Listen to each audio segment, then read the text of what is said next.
Um prédio com mais de 100 anos de história, um palco de discussões e decisões políticas. Nós vamos conhecer hoje o Palácio Rio Branco, local que já foi sede da Assembleia Legislativa do Paraná e hoje abriga a Câmara Municipal de Curitiba.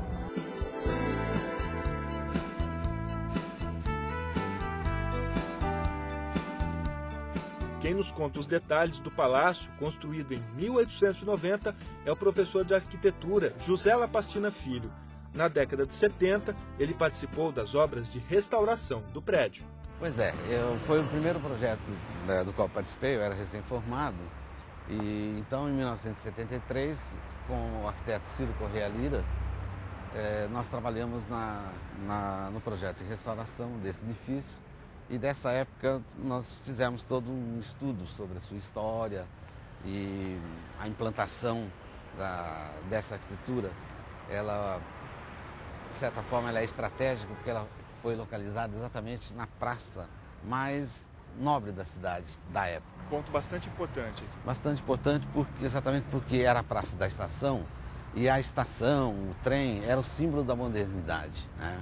Não é por acaso que os melhores prédios, melhores hotéis daquela época se localizavam aqui na praça atual Eufrásio Correia.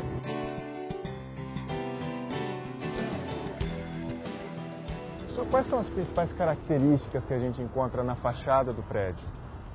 Pois é, além da questão do eixo de simetria, é a utilização das colunas, né, baseadas nas ordens gregas, essa aqui em especial é da ordem coríntia, e o entablamento do edifício, que é a sua parte superior, é o coroamento da construção, que é marcado por essa grande cimalha que contorna todo o perímetro do edifício. Cimalha é aquela linha. Aquela linha principal lá em cima, né? Os arcos também chamam a atenção. Esses arcos são típicos da arquitetura clássica, né? São os arcos que nós chamamos de arco pleno, né? Que é uma semicircunferência e que caracteriza o estilo clássico da arquitetura, né? E é o arco que melhor funciona. E essa escadaria imponente que eleva o edifício do solo, né? Essa elevação dele não é por acaso? Não é por acaso. Ela cumpre duas funções. Uma é conferir uma imponência maior à arquitetura, ao edifício, né? E a outra responde uma questão de ordem técnica, que é a salubridade do edifício, é evitar o contato com a umidade natural do solo. Esse recuo era uma característica das construções da época? Era e é uma espécie, digamos assim, de artifício usado pelos arquitetos. Esse recuo da entrada principal cria um espaço externo que é a transição entre o exterior e o interior do edifício. E aqui, passada a porta principal, nós chegamos no vestíbulo, que é uma transição entre o espaço externo e o interno do edifício, que é o plenário que nós veremos logo mais, né?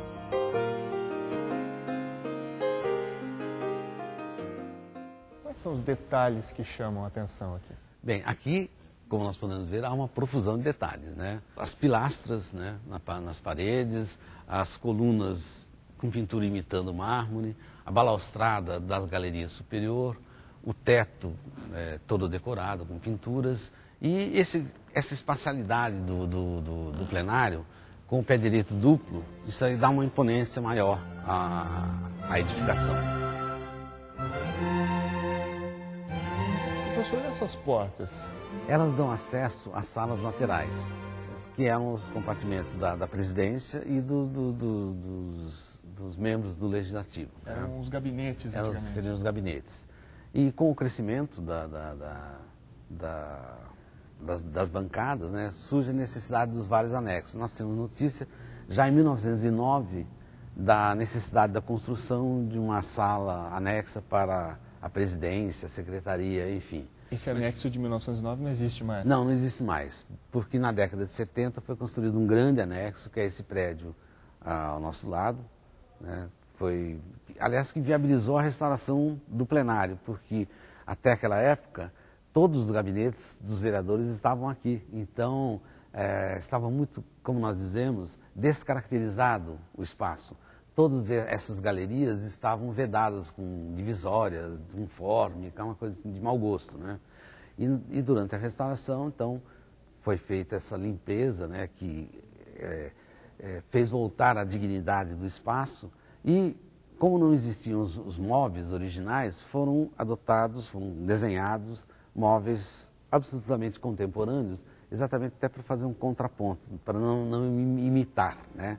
Então você valoriza tanto o design moderno quanto a arquitetura antiga.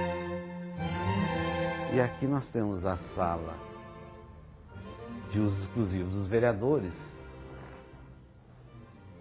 Sala que conserva as características iniciais do prédio. Conserva, exatamente. A sua divisão interna permanece a mesma, a pintura dos tetos também foi refeita. As janelas também todas conservadas, são originais, foram restauradas, todas as ferragens foram lubrificadas, eventualmente alguma coisa ou outra substituída, né? São esquadrias. O prédio, embora tenha mais de 100 anos, a sua qualidade construtiva é muito grande, então permite uma boa conservação, né? Um prédio, para abrigar uma casa legislativa, tem que ter espaço para as galerias populares. Também. Essas galerias ficam na parte superior do palácio. Exato. E elas, originalmente, como agora, né, depois da restauração, é o espaço do público, né? O espaço da população que pode ter acesso livre. Aqui, afinal de contas, é a casa do povo, né, a casa dos seus representantes, e eles podem participar das sessões assistindo. Então, aqui é o espaço nobre, né, sobre o vestíbulo. Esse seria, digamos assim, um espaço mais nobre das galerias. Você tem a visão frontal dos seus representantes. Mas em todas as laterais há a possibilidade de acomodação do público.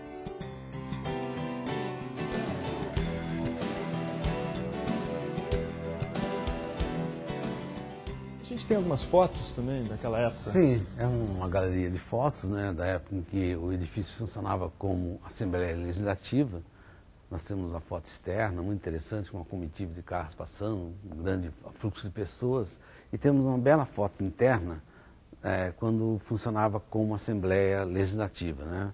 Então nós vemos a balaustrada lá, né, as galerias cheias de gente, devia ser uma solenidade, né? Que ficavam os representantes do povo, os deputados, né? E a população ficava lá em cima e alguns convidados ficavam aqui no entorno.